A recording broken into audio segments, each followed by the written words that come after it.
Hi everyone, welcome back to the Reclaimed Ranch. My name is Tara, and today's video we are going to take some items. A lot of them came from the Goodwill Bins, some of them came from my friend, and we're going to flip them into winter or Christmas decor. So this first piece is this clock that my friend gave me, and I thought since it was so see-through and clear, I thought we could go ahead and do some fun decoupage on there. And I don't know what was up with these screws, but they were so hard to get out. But I finally got it all disassembled, and then I'm going to go ahead and paint the frame as well as all of the other plastic parts. And then for the clear parts, I'm going to paint the base white, and we're going to do some stamping on that. But I thought this little snowman, which I have available on my website, thereclaimedranch.com, it's called Snowman Trio, and he just fits perfectly in the face of the clock. So I'm going to go ahead and put him there, and then we are going to take some of the colors from him, like that darker blue color, and that's the color that I'm going to paint all the plastic parts. And so I'm just going to go ahead and decoupage him on using my Fusions Decoupage Transfer Gel, which is also available on my website.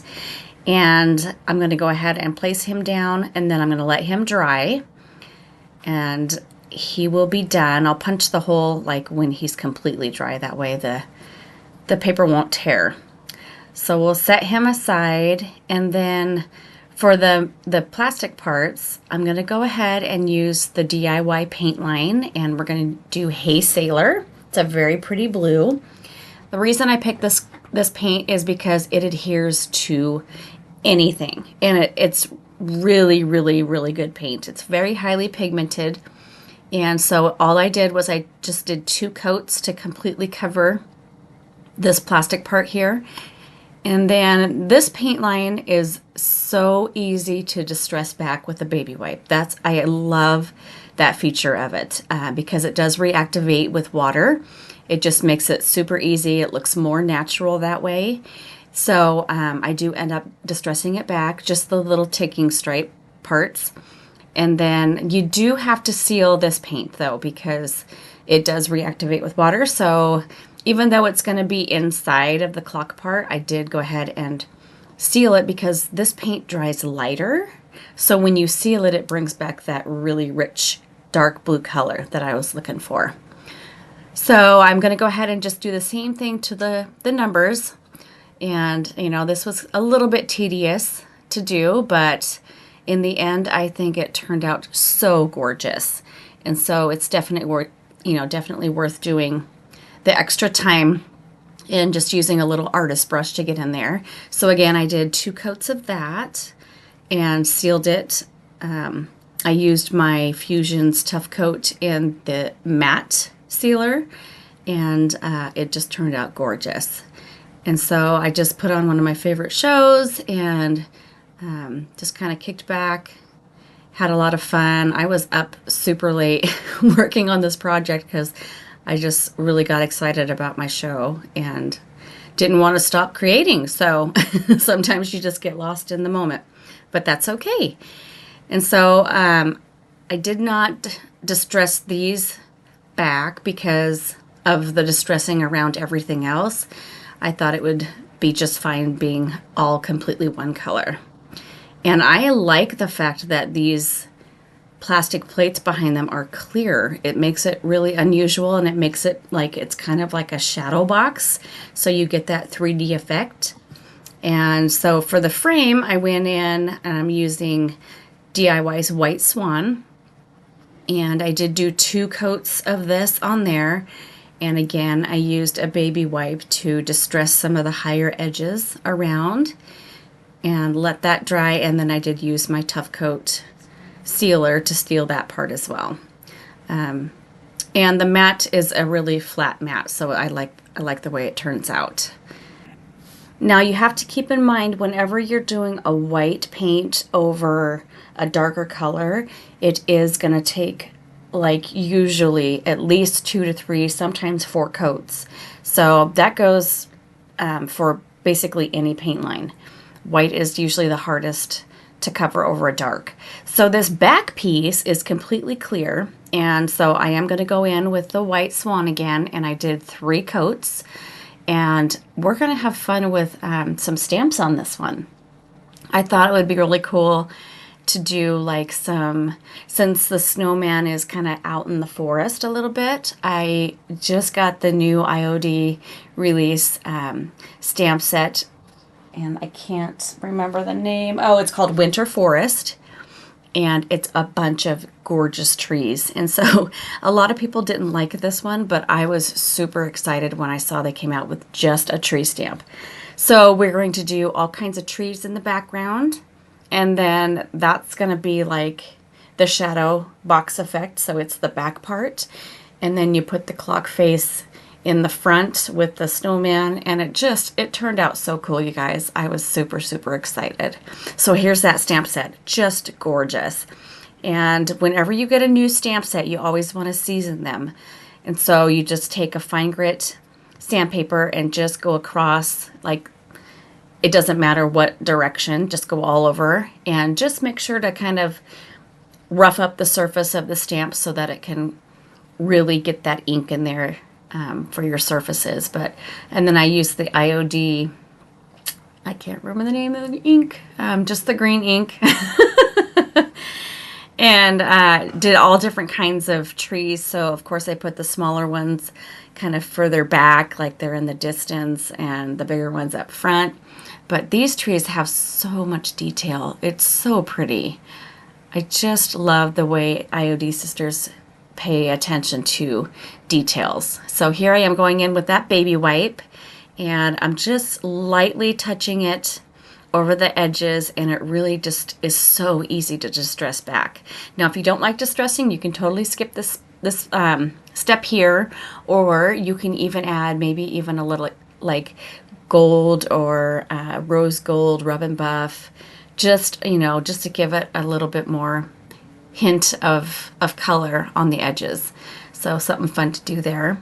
And so honestly, it was kind of funny. When I got this done, I went to try and put it back together and completely forgot how it came apart.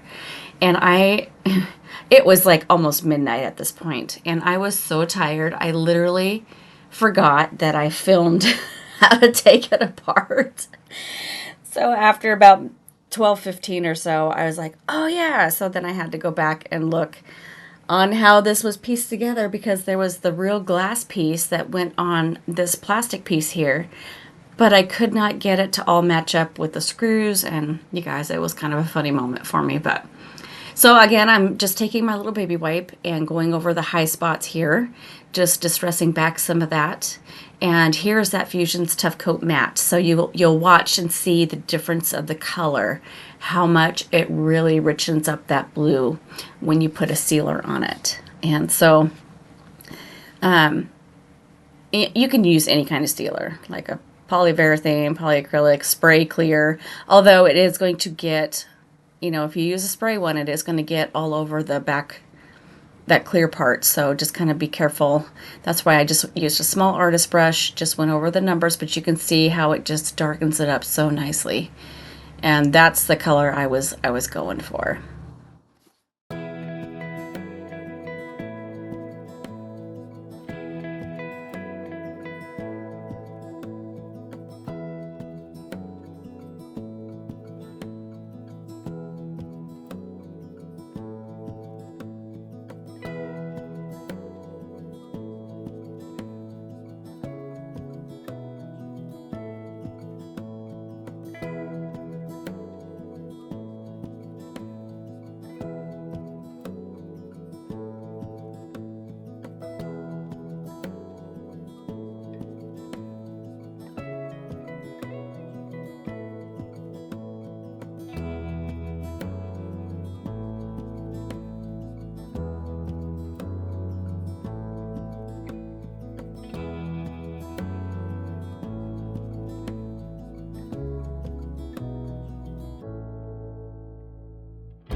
Okay, so this second project's kind of funny. I found this little block at the Goodwill Bins, and I had to bring it home just to show my husband.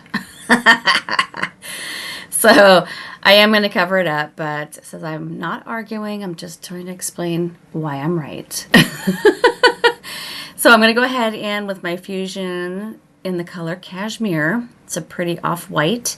And this Holly Jolly decoupage paper from Redesign is so fun, you guys. And I do have this available on my website. You get 3 big sheets full of super cool stuff.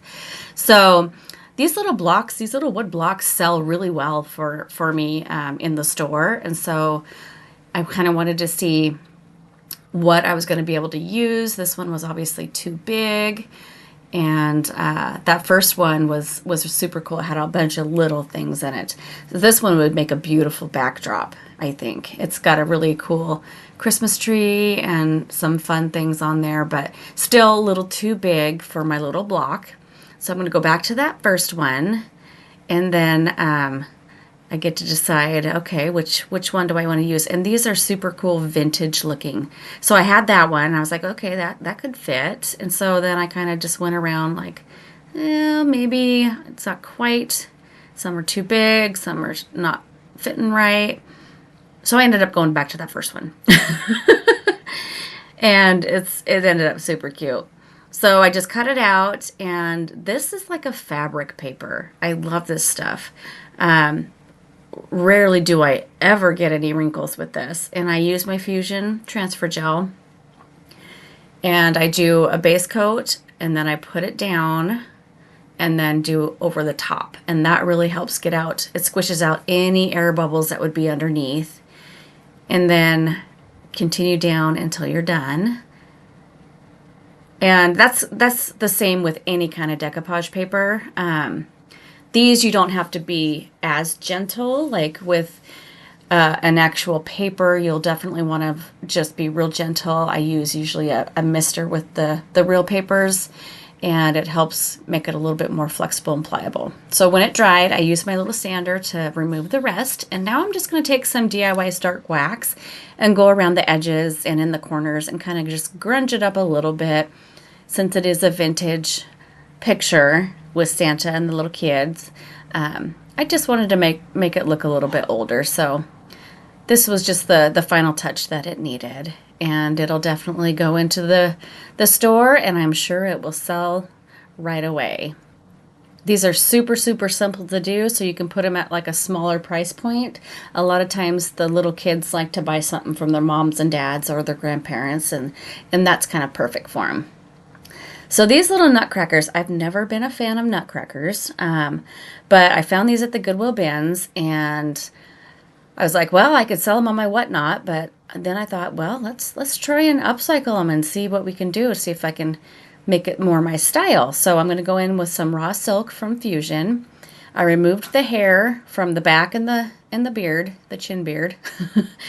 And then again, these are so bright that I had to do 3 coats of the raw silk to get really good full coverage. And so once I did that, then I'm going to go in with my Rub and Buff Antique Gold and just do some highlighted areas. I've seen a couple of different videos and Pinterest photos of where they take they're like 3 to 4 feet tall nutcrackers. They paint them black, and then they use the Rub and Buff on them to put gold or copper on them, and they're so pretty. So that's kind of where this inspiration came from. And so we're just going to do a miniature version, and I actually like how these guys turned out. So you'll have to let me know what you guys think. I mean, again, I'm not a big nutcracker fan, but there are people out there that are. And so if you don't like the colors so much, you can always make it more of a neutral palette to fit your decor.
Okay, so this last project, I did end up getting this little recipe holder from the Goodwill Bins, and it was cute on its own. I loved the tone of the wood, so I am going to go ahead and tape off the bottom part, but I did want to do something fun for Christmas.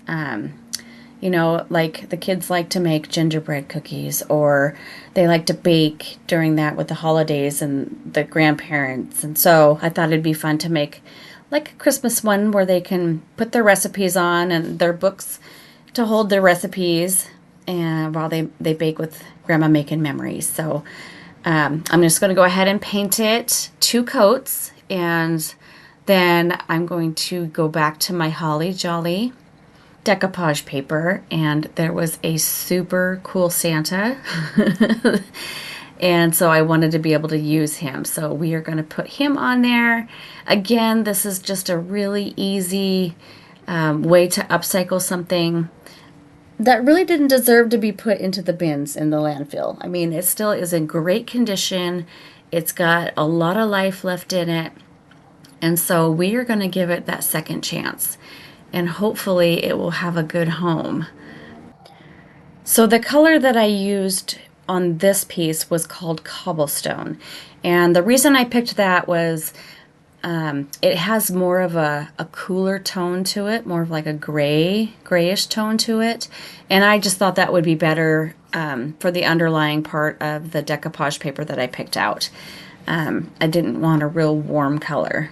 So I don't know if that really makes sense to you guys, but it does to me. So this is that Santa. Look at how adorable he is. He's got his little sack of toys. He's got a sled.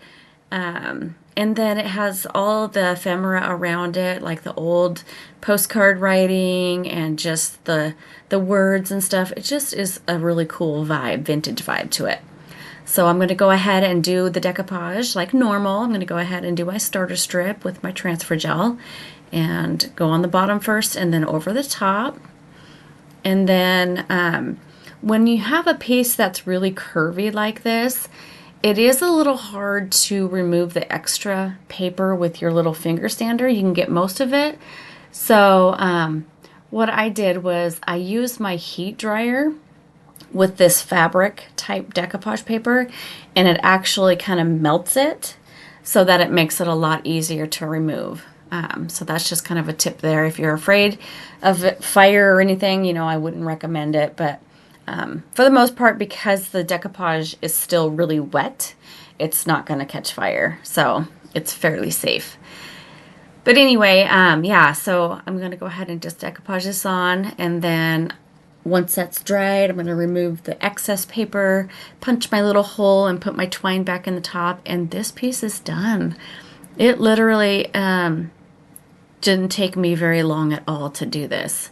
I mean, the longest I had to do was wait for my heat dryer to dry the paint. So, so that's definitely something I'm going to be doing a lot of for Christmas. I bought a bunch of raw wood boards, and I have such gorgeous decoupage papers. I'm just going to decoupage them on there and sell them as art, because people buy art all the time for different seasons, and they pay big money, which is crazy. So for me to be able to buy a board for like $3 and put a piece of decoupage paper on there and sell it for like 20, it just floors me, but I'm happy to do it. So let me know what you guys think. My favorite, I love this clock, but it was such a pain. I don't know if I can put it as my favorite. But that's not any fault of its own. It was just operator error. So I'm going to go with the decoupage recipe holder. I think it just turned out super cute, and I love that Santa on there. And so let me know what you guys think. I hope you all have a very wonderful week, and I will see you back on Friday for more thrifted treasures and flips. Take care, y'all. Bye.